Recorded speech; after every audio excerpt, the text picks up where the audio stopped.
Hola, muy buen día. A continuación vamos a presentar una pequeña presentación sobre la patología acromegalia.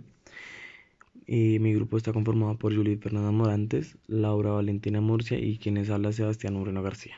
La acromegalia es una enfermedad que tiene una incidencia anual de 3 a 5 años a 3 a 5 casos por millón de personas por año y que se caracteriza por el crecimiento proporcionado del esqueleto, los tejidos blandos y los órganos internos. Estos cambios son la consecuencia del aumento de la secreción de hormona de crecimiento, usualmente por un tumor pituitario y una acción sobre los tejidos. La enfermedad fue reconocida desde tiempos antiguos, pero solo hasta 1886 Pierre Mayer describió por primera vez sus características clínicas.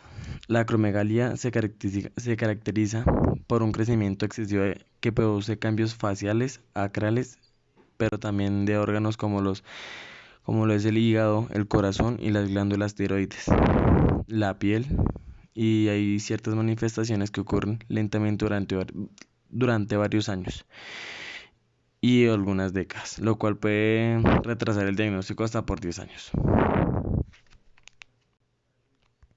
La hormona del crecimiento es una hormona proteica segregada por la glándula pituitaria anterior bajo el control del hipotálamo.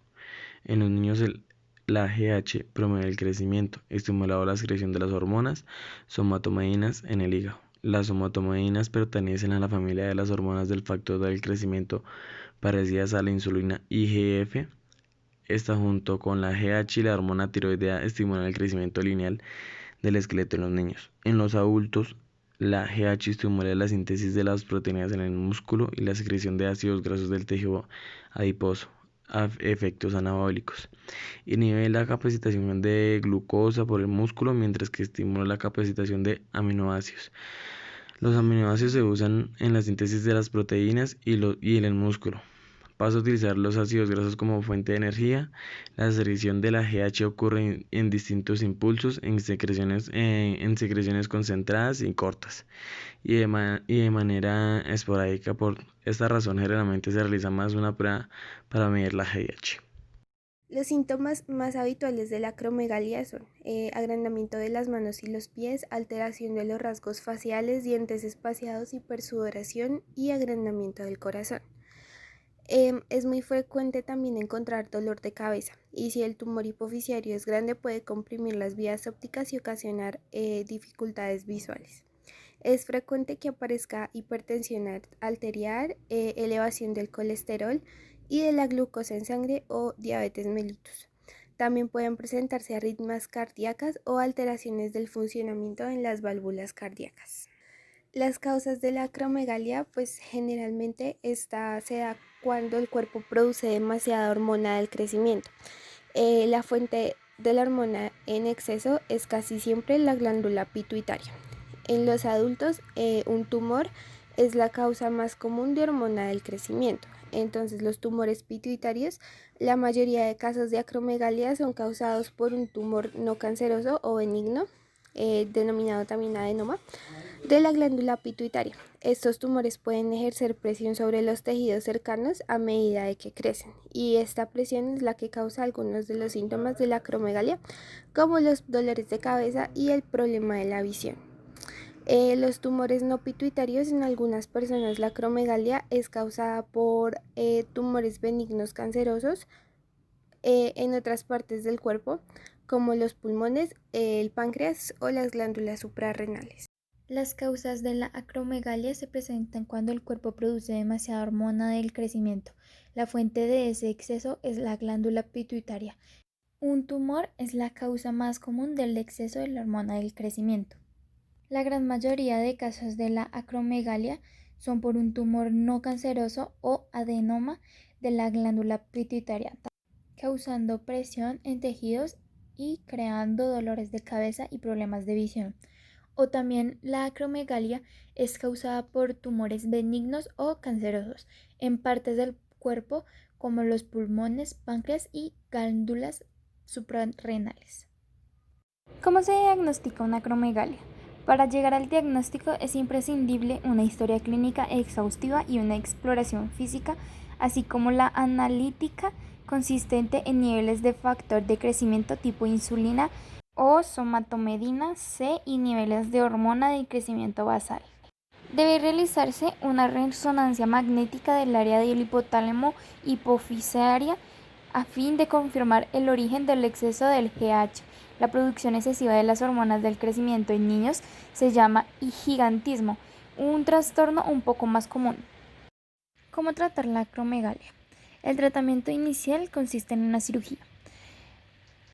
El abordaje quirúrgico depende de la situación de cada paciente y de lo extenso de la lesión tumoral.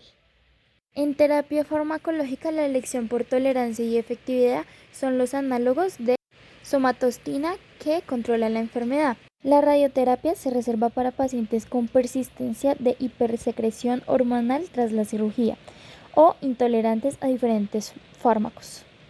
Conclusiones. La acromegalia, al igual que el gigantismo, es una entidad clínica con morbilidad y mortalidad importantes, con signos y síntomas típicos que deben hacer sospechar su presencia.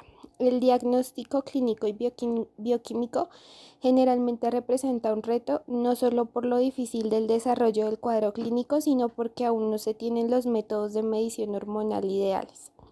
El conocimiento de los pros y contras y de los factores que pueden modificar el resultado del IGF-1, la hormona del crecimiento basal y posterior a la prueba de la tolerancia oral a la glucosa, además de tener presentes los casos especiales como el embarazo o la diabetes mellitus, ayuda a evitar inadecuados abordajes y por tanto retardos en el tratamiento que lleven a aumentar la morbilidad y mortalidad por esta causa.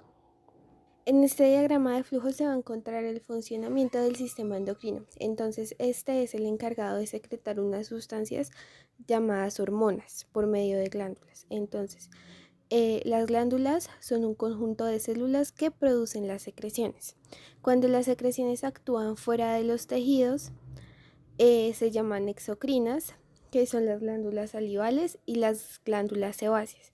Cuando no, se llaman endocrinas y su secreción va directamente a la matriz extracelular o a la sangre por medio de moléculas de señalamiento. Entonces las hormonas son secretadas a la sangre y van a tener una célula blanco a la que van a llegar. Un ejemplo es el hipotálamo y la glándula hipófisis. Entonces, este sistema va a controlar la función de varias glándulas endocrinas. La hipófisis se divide en dos, en adenohipófisis y en neurohipófisis. La neurohipófisis va a tener menos actividad metabólica. En esta se producen en los núcleos del hipotálamo y vamos a encontrar la hormona antidiurética y la oxitocina. Por el otro lado tenemos la adenohipófisis que va a tener mayor actividad metabólica. Esta va a producir hormona del crecimiento y FSH y LH, que estas dos van a ser importantes para el ciclo menstrual. Y pues la hormona del crecimiento, como su nombre lo indica, es para promover el crecimiento en los niños.